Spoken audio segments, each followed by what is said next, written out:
Class +1 student, हम आपकी chemical equation कर रहे थे बेटा। तो हमने लास्ट आपका यहाँ तक किया था relationship between empirical and molecular formula. तो अभी आपका केमिकल इक्वेशन है।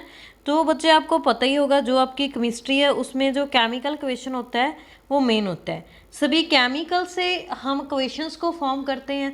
ओके, तो क्या होता है जब भी आप short hand representation of chemical change in the terms of symbols and formula of the substance involved in the reaction is called chemical equation। जब भी आप किसी भी चेंज को सिंबल्स में रिप्रेजेंट करते हो, ठीक है, तो उसको जैसे उसको सब्सटेंस के बारे में बताते हो उसका क्या रिएक्शन है, उसको केमिकल इक्वेशन बोलते हैं। तो लाइक वी हैव रिएक्शन, तो हम रिएक्शन करके दिखाती हूँ मैं आपको। हमारे पास जैसे वी हैव ऑक्सीजन, ठीक है, and water react with each other, तो देन आपके पास क्या फॉर्म हो गया H2O, ठीक है, दिस इज रिएक्शंस। तो वाटर का क्या है, हमारे पास ये वाटर है, तो वाटर का जो हम उसको H2O रिप्रेजेंट कर रहे हैं, ये इसका क्या है केमिकल सिंबल। तो इसका जो रिएक्शन फॉर्म हो रहा है, हम बोल रहे हैं हाइड्रोजन रिएक्ट हो रही है ऑक्सीजन से, तो हम H2 रिप्रेजेंट किया और O को मतलब ऑक्सीजन को O रिप्रेजेंट किया, तो ये हमारा हो गया केमिकल इक्वेशन, ठीक है। तो इन्हीं इक्वेशंस को, सिंबल्स को, फॉर्मूलाज को केमिकल इक्वेशन बोलते हैं। The substance that react among themselves to bring about the chemical changes are known as a reactant. तो बच्चे जो केमिकल में पार्ट करते हैं, रिएक्ट करते हैं आपस में, ठीक है, वो हमारे रिएक्टेंट बोलते हैं उनको।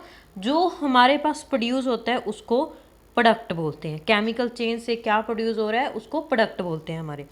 तो एक बच्चे इंपॉर्टेंट टर्म होती है लिमिटिंग रीजेंट। तो ये क्या होती है, इंपॉर्टेंट है बेटा। तो इसका मीनिंग क्या होता है, the reactant which get consume first और limits the amount of product form is known as a limiting reagent. तो बच्चे जब भी हमारे पास रिएक्शन होता है जो फर्स्टली प्रोडक्ट फॉर्म हो जाता है, मतलब जल्दी रिएक्ट कर जाता है, फास्ट रिएक्ट कर जाता है, उसको क्या बोलते हैं लिमिटिंग रीजेंट। मतलब उसने बहुत जल्दी रिएक्ट कर दिया, क्योंकि आप देखते हो जब भी रिएक्शन होता है एक प्रोडक्ट होता है वो पहले बन जाता है, ठीक है, तो वो क्या हो गया हमारा लिमिटिंग रीजेंट, मतलब जल्दी से रिएक्ट कर दिया उसने, ठीक है। तो नेक्स्ट आपका है बेटा रिएक्शंस इन सॉल्यूशंस। तो रिएक्शन इन सॉल्यूशन में क्या होता है, आप उसको कैसे रिप्रेजेंट कर सकते हो। तो जो रिएक्शंस इन सॉल्यूशन है उसको आप कुछ वे से, ठीक है, the concentration of solution can be express in one of the following वे। तो ये कुछ वेज है आप जिससे रिप्रेजेंट कर सकते हो। तो first one is mass percentage. तो मास परसेंटेज में क्या होता है, तो आप किसी भी मतलब 100 ग्राम ऑफ सोल्यूशन से किसी भी सोल्यूट की मास परसेंटेज निकालते हो। तो बच्चे सोल्यूट के बारे में आपको पता है क्या होता है, सोल्यूट जो होता है, ठीक है, सोल्यूट लेस अमाउंट में होता है, ठीक है, सोल्यूशन जिसमें वो स्लोबल कर रहा है, ठीक है। तो अब सॉल्वेंट, ओके, तो जो क्या होता है मास परसेंटेज ऑफ सोल्यूट, जैसे हमने वाटर में शुगर को डाला, शुगर हमारा सोल्यूट है, वो क्या है हमारा वाटर सॉल्वेंट है, ठीक है। तो मैं आपको शो करती हूँ, ये वाटर का ग्लास लिया हमने, इसमें हमने शुगर को ये मिक्स करेंगे, ठीक है, दैट इज सोल्यूट, ओके। तो नेक्स्ट इज क्या डेफिनेशन लिखोगे इसकी, is the mass of solute in grams पर 100 ग्राम ऑफ सोल्यूशन। तो मास परसेंटेज को हम कैसे निकालते हैं, mass of the solute by mass of the solution into 100, ठीक है। तो then we discuss about the one example of it. तो 5% of solution of sodium chloride mean 5 gram of NaCl present in a 100 gram of solution. तो like I write down 5% is solution of sodium chloride. तो इसका क्या mean हुआ बेटा, मेरे पास 5 gram of NaCl है in 100 gram of solution, okay, have you got it. Next volume percentage. तो volume percentage के ऊपर भी बच्चे we follow as a same concept of it. तो इसमें क्या होता है, volume of the solute, volume percentage of the solute, ठीक है, volume of the solute, volume of the solutions. तो इसको आप सोल्यूशन के लिए यूज़ करते हो 100 पर यूनिट्स में, इसका ये फॉर्मूला है, इसके बेसिस पे आपको न्यूमेरिकल भी आते हैं बेटा, ठीक है। नेक्स्ट तो ये होता है, एक एग्जाम्पल ले लो, solution of ethyl alcohol contain 5 centimetre of alcohol in 100 centimetre of solution, ठीक है, ये वॉल्यूम को हम ऐसे रिप्रेजेंट करते हो। तो next is important term molarity.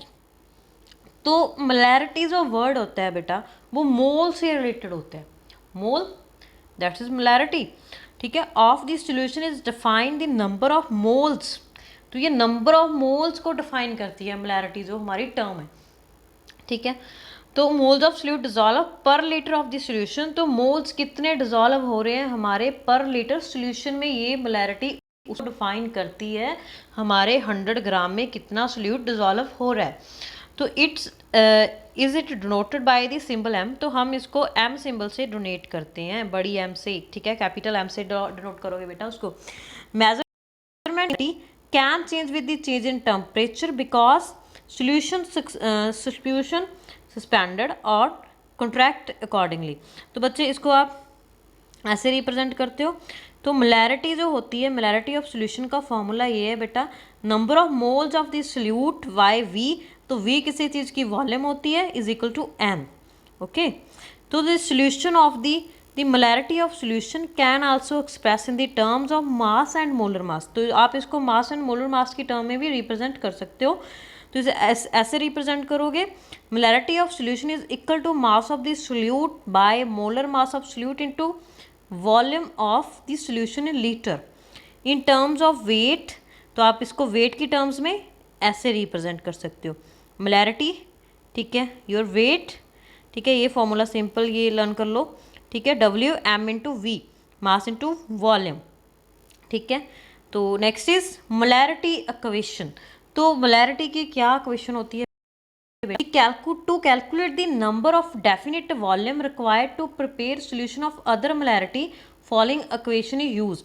तो बेटा इसके लिए इक्वेशन यूज़ होती है, आप किसी भी 2 हमारे पास सॉल्यूशंस है उसकी मोलैरिटी निकालना, आपके पास क्या आएगा, m1 is equal to v1, m2 equal to v2। तो इसका क्या मतलब है, m1 है जो हमारी फर्स्ट सॉल्यूशन की मास है, v सेकंड की जो हमारा फर्स्ट है उसकी वॉल्यूम है, तो आप इसको ऐसे लिखोगे, ठीक है। ये देखो where m1 is initial molarity, तो m1 जो हमारी है इनिशियल है, 1 सॉल्यूशन वही हो गया हमारा, तो जो प्रिपेयर हुआ वो सेकंड हो गया, m2 न्यू सॉल्यूशन, ठीक है, v1 is initial volume and v2 is the new solution volume, okay. Next is, ये आपको मोलैरिटी का क्लियर हुआ। तो नेक्स्ट है बेटा आपका मोलैलिटी। तो मोलैलिटी जो टर्म होती है ये भी ऑलमोस्ट किससे रिलेट होती है, ये भी हमारे नंबर ऑफ मोल्स से रिलेट होती है, लेकिन इसमें एक थोड़ा सा फ़र्क है। तो क्या डिफरेंसेस है इसमें, molality is defined as the number of moles of solute dissolve per 100 gram of solvent, ठीक है। ये 1000 ग्राम ऑफ सॉल्यूशन में 1 kg में कितना सॉल्यूट हो रहा है, कितना मतलब डिजॉल्व हो रहा है वो। तो मोलैलिटी का फॉर्मूला है moles of the solute weight of solvent in gram into 1000। तो ये फॉर्मूला आपने बेटा लर्न करना है, न्यूमेरिकल में यूजफुल है आपके लिए, दोनों फॉर्मूले मोलैरिटी के लर्न करोगे। तो बच्चे लास्ट टॉपिक है इस चैप्टर का, मोल फ्रिक्शन। तो मोल फ्रिक्शन क्या होती है, mole fraction is the ratio of number of moles of one component to the total number of moles present in the solution. तो इसको आप ऐसे एक्सप्रेस करोगे, mole fraction of the solute is equal to moles of solute, mole of solute plus moles of solvent. तो mole fraction is equal to mole of the solvent, moles of solid solute plus moles of solvent, ठीक है बेटा। ये ऐसे bye की form में आएगा, मैं आपको लिख के दिखाती हूँ, सॉल्वेंट, तो यहाँ पे ये इसके नीचे है ये वाली टर्म, ठीक है, बाय की फॉर्म में है बेटा, ठीक है। ये आपको अच्छे से क्लियर हो गया, अगर किसी बच्चे को डाउट है पूछ सकता है।